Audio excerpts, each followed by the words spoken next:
आज के legal video में हम दंड प्रक्रिया संहिता 1973 के अंतर्गत आने वाले आरोप के विवेचन तथा आरोप की अंतर्वस्तु नामक टॉपिक का अध्ययन करेंगे। तो चलिए शुरू करते हैं। प्रश्न यह पूछा जाता है कि आरोप को परिभाषित कीजिए तथा आरोप के विवेचन, जिसे चार्ज ऑफ फ्रेम कहते हैं, का दृश्य स्पष्ट कीजिए।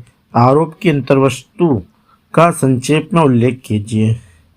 इसका उत्तर है दंड प्रक्रिया संहिता की धारा 2(ब) के अनुसार आरोप के अंतर्गत जब आरोप में एक से अधिक शीर्ष हों, आरोप का कोई भी शीर्ष है, उपरोक्त परिभाषा अपनी प्रकृति से परिभाषा कम तथा स्पष्टीकरण ज़्यादा प्रतीत होती है। दूसरे शब्दों में संहिता के धारा 2(b) में उपबंधित आरोप शब्द की परिभाषा संतोषजनक एवं व्यवहारिक प्रतीत नहीं होती है। सामान्यतः आरोप से तात्पर्य दांडिक न्यायालय द्वारा विचारण के परिप्रेक्ष्य में अभियुक्त व्यक्ति पर लगाए गए आक्षेप को कहते हैं। आरोप का विवेचन एक न्यायिक प्रक्रिया है। दंड प्रक्रिया संहिता की द्वितीय अनुसूची का प्रारूप संख्या 32 आरोपों के विवेचन का औपचारिक रूप से प्रदर्शित करता है। प्रारूप संख्या 32 में एक शीर्ष वाले तथा एक से ज़्यादा शीर्ष वाले आरोपों के शीर्ष दिए गए हैं। दंड प्रक्रिया संहिता का अध्याय 17 धारा 211 से धारा 224 आरोप के संबंध में है। अध्याय 17 निम्नलिखित दो भागों में विभाजित है। नंबर ए पर है आरोप का प्रारूप, जिसे फॉर्म ऑफ चार्जेस बोलते हैं, जिसे धारा 211 से 217 में बताया गया है। बी पॉइंट है आरोपों का संयोजन, जिसे जॉइंडर ऑफ चार्ज बोलते हैं, जिसे धारा 218 से 223 तक में बताया गया है। आरोपों का उद्देश्य देख लेते हैं। आरोप का विवेचन तथा उसमें अनेक बातों का समावेश सह उद्देश्य से किया जाता है।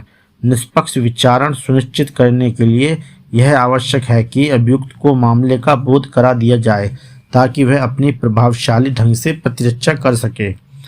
आरोप की अंतर्वस्तु फॉर्म्स ऑफ चार्ज, जिसे धारा 211 से धारा 213 में बताया गया है।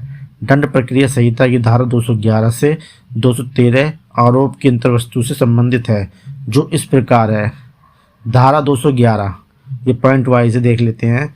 नंबर 1 पर है अपराध का नाम जिसका अभियुक्त पर आरोप है। नंबर 2 पर अपराध का सृजन करने वाली विधि, यदि अपराध का कोई विनिर्दिष्ट नाम देती है, जैसे हत्या, लूट, डकैती, तो इस विनिर्दिष्ट नाम आरोप में उल्लेख किया जाना चाहिए। नंबर 3 पर यदि अपराध का सृजन करने वाली विधि अपराध का कोई विनिर्दिष्ट नाम नहीं देती है, तो उस अपराध की परिभाषा के इतने अंश का उल्लेख किया जाना चाहिए जिससे अभियुक्त को इस बात की जानकारी हो जाए कि उसके ऊपर क्या आरोप लगाया गया है। नंबर 4 पर है जिस विधि के अधीन उसने अपराध किया है उस विधि का नाम तथा धारा का उल्लेख किया जाना चाहिए। नंबर 5 पर यदि आरोप में कोई कथन किया गया है तो वह कथन इस बात के समतुल्य होगा कि उस अपराध की शर्तों को पूरा करके आरोप लगाया गया है। नंबर 6 पर आरोप न्यायालय की भाषा में लिखा जाएगा। नंबर 7 पर है यदि अभियुक्त किसी अपराध के लिए पूर्व दोष सिद्ध हो चुका है और उस पूर्व दोष सिद्धि के कारण पश्चातवर्ती अपराध के दंड में वृद्धि हो सकती है, तो आरोप में पूर्व दोष सिद्धि का तथ्य, तारीख तथा स्थान का वर्णन करना चाहिए। धारा 212 के अंतर्गत बताया गया है। धारा 212 यह अपेक्षा करती है कि आरोप में समय, स्थान, व्यक्ति के विरुद्ध अपराध हुआ है अथवा वस्तु के विरुद्ध अपराध हुआ है का उल्लेख किया जाना चाहिए।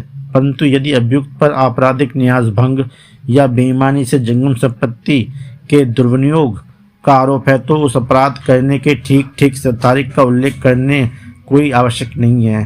धारा 213 बताती है यदि धारा 211 और धारा 212 में वर्णित अंतर्वस्तु अभियुक्त को उस बात की जिसका उस पर आरोप है पर्याप्त सूचना नहीं देती है, तो ऐसी स्थिति में आरोप में अपराध की रीति का भी उल्लेख किया जाना चाहिए। साथियों, अगर वीडियो पसंद आया तो लाइक और सब्सक्राइब कीजिए।